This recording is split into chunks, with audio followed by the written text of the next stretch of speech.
আমরা যখন আমাদের ওয়াইটি স্টুডিওর মধ্যে প্রবেশ করছি তখন ঠিক এরকম একটা মেসেজ আমরা দেখতে পাচ্ছি।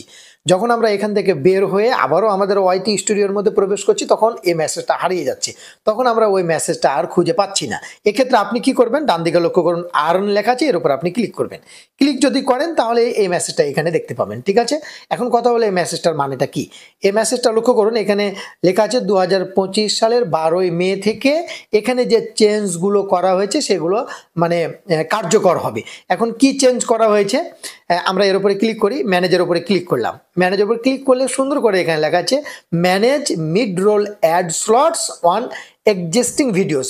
মানে আপনার আগের যে ভিডিওগুলো আছে সে ভিডিওগুলোতে যে মিড রোল অ্যাডগুলো দেওয়া হয়েছে সে অ্যাডগুলো আপনি নিজের মতো করে ম্যানেজ করতে পারবেন। অর্থাৎ আমাদের যে ভিডিওগুলো ৮ মিনিটের বড় সেই ভিডিওগুলোতে কিন্তু মিড রোল অ্যাড থাকে, এটা আমরা সবাই জানি। আমরা যখন এটা কিন্তু ভিডিও আপলোড করার সময় দুটা অপশন থাকে, যে অটোমেটিক্যালি আবার আমরা ম্যানুয়ালি দিতে পারি। আমরা যে ভিডিওগুলোতে অটোমেটিক্যালি দিয়েছি, ইউটিউব অটোমেটিক্যালি অ্যাড দেয়, ওইগুলো আপনি ম্যানুয়ালি আবার কি করতে পারবেন, সেগুলো ঠিক করতে পারবেন। এটা তারা বলতে চাচ্ছে।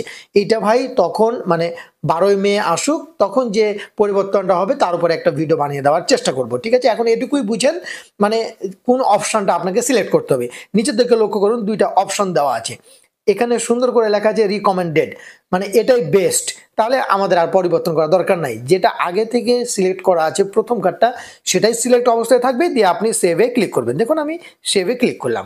ঠিক আছে? এবার এখান থেকে এই অপশনটা চলে যাবে। যদি না যায় তাহলে আপনি এই ক্রসের ওপর ক্লিক করে দিলে আপনার এটা ফ্রেশ হয়ে যাবে। আশা করছি এই ছোট্ট একটা ভিডিওর মাধ্যমে আপনি খুবই গুরুত্বপূর্ণ ইনফরমেশন জানতে পেরেছেন।